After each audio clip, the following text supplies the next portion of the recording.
నమస్తే. Welcome to Disha TV. భారత రాజకీయాల్లో ఒక శకం ముగిసిందా? 50 ఏళ్లలో ఎన్నడూ లేని విధంగా ఈరోజు భారతదేశంలోని ఏ ఒక్క రాష్ట్రంలోనూ కమ్యూనిస్ట్ పార్టీ ముఖ్యమంత్రి లేని పరిస్థితి ఏర్పడింది. ఒకప్పుడు దేశ ప్రధానిని నిర్ణయించే స్థాయిలో ఉండి పార్లమెంట్‌ను శాసించిన వామపక్షాలు ఇప్పుడు తమ ఉనికి కోసం పోరాడుతా ఉన్నాయి. బెంగాల్ పోయింది, త్రిపుర చేజారింది. ఇప్పుడు చివరి ఆశ అయిన కేరళలో కూడా పరాజయం ఎదురైంది.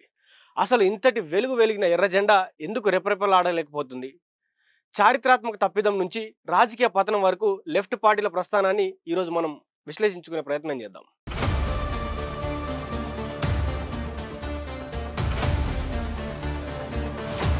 ఒకప్పుడు స్వర్ణయుగం ఉండేది. ప్రధాని పదవి దాకా వెళ్ళిన ప్రస్థానం ఉండేది. తొలి ఎన్నికల నుంచే సత్తా చాటినటువంటి పరిస్థితి. 1951, 52లో జరిగిన దేశ తొలి ఎన్నికల్లోనే కమ్యూనిస్ట్ పార్టీలు విపక్షాల్లో అతిపెద్ద శక్తిగా నిలిచాయి. అయితే కేరళలో కూడా రికార్డు స్థాయిలో కూడా 1957లో కేరళ ఈఎంఎస్ నమ్ముది ప్రసాద్ నేతృత్వంలో ప్రపంచంలోనే తొలిసారిగా ప్రజాస్వామ్య పద్ధతిలో ఎన్నికైన కమ్యూనిస్టు ప్రభుత్వం ఏర్పడింది. ఇది అప్పట్లో ఒక సంచలనంగా చెప్పుకోవచ్చు. అయితే 1977లో పశ్చిమ బెంగాల్ను హస్తగతం చేసుకున్న లెఫ్ట్ వరుసగా 3 దశాబ్దాల పాటు పాలించిన పరిస్థితి.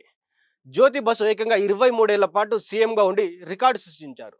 అయితే చారిత్రాత్మక తప్పిదం జరిగింది. ఎప్పుడు జరిగిందంటే 1996లో జ్యోతి బసును ప్రధాని చేయాలని యునైటెడ్ ఫ్రంట్ భావించింది.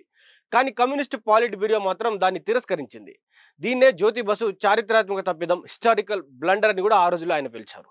ఆ రోజు లెఫ్ట్ తన జాతీయ స్థాయి ఎదుగుదలను తానే బ్రేక్ వేసుకుంది. అయితే యూపీఏ హయాంలో కూడా వారు కింగ్ మేకర్గా ఉండేవాళ్ళు. 2004 నుంచి 2009 మధ్య కాలంలో లెఫ్ట్ పార్టీలు భారత రాజకీయాల్లో అత్యున్నత దశలో ఉన్నాయి. యూపీఏ 1 ప్రభుత్వానికి మద్దతిస్తూ మన్మోహన్ సింగ్ సర్కార్ను శాసించేవి. అయితే వీళ్లకు న్యూక్లియర్ డీల్ వివాదం కూడా వచ్చేసింది. 2008లో అమెరికాతో అణు ఒప్పందాన్ని వ్యతిరేకిస్తూ మద్దతు ఉపసంహరించుకున్నాయి. మన్మోహన్ ప్రభుత్వం ఫ్లోర్ టెస్ట్ ఎదుర్కోవాల్సి వచ్చింది.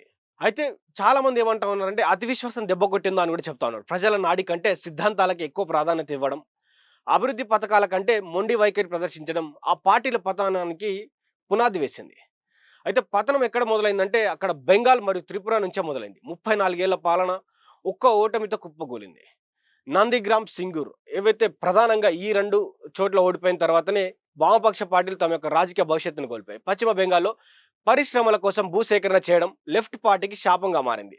ప్రజల పక్షాన ఉండాల్సిన ప్రభుత్వం భూములు లాక్కుంటుందనే ఒక ప్రచారం ప్రజల్లోకి గట్టిగా వెళ్ళింది.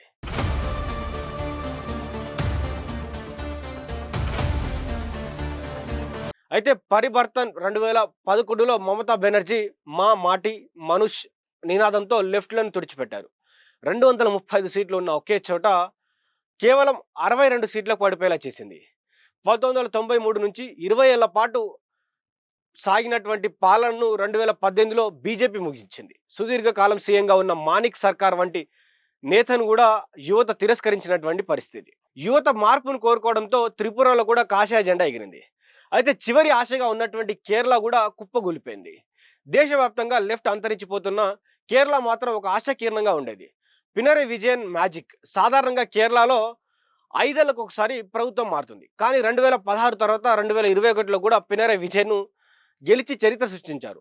దీంతో లెఫ్ట్ పార్టీలు మా కేరళ మోడల్ ఉంది కదా అని కూడా ధీమాగా ఉండే.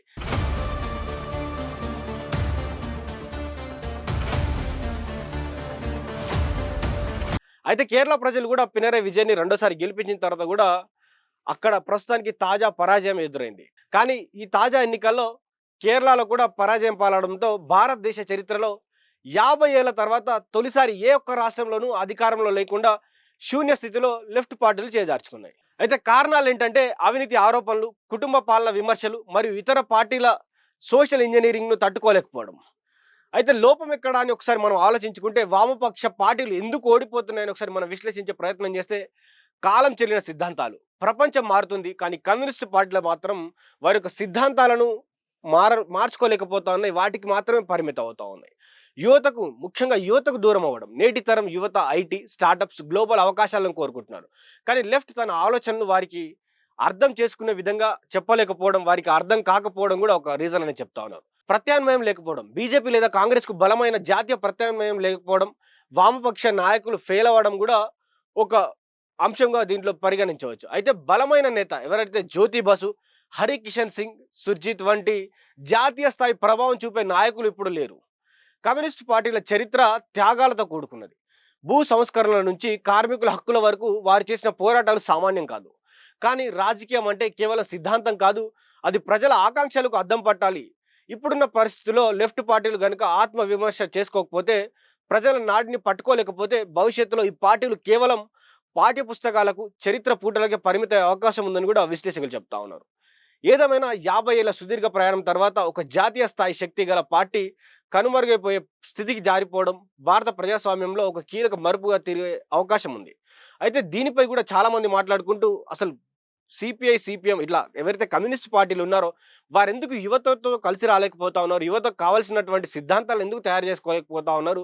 బలమైనటువంటి నాయకులను ఎందుకు తయారు చేసుకోలేకపోతా ఉన్నారు? ఇక రానున్నటువంటి రోజుల్లో మరి ఈ కమ్యూనిస్ట్ పార్టీలు అన్నీ కూడా మరుగున పడతాయా? ఈ పార్టీలన్నీ మనం కూడా పుస్తకాలను చదువుకోవాల్సిన పరిస్థితి వస్తుందని కూడా అందరూ ఆలోచిస్తా ఉన్నారు.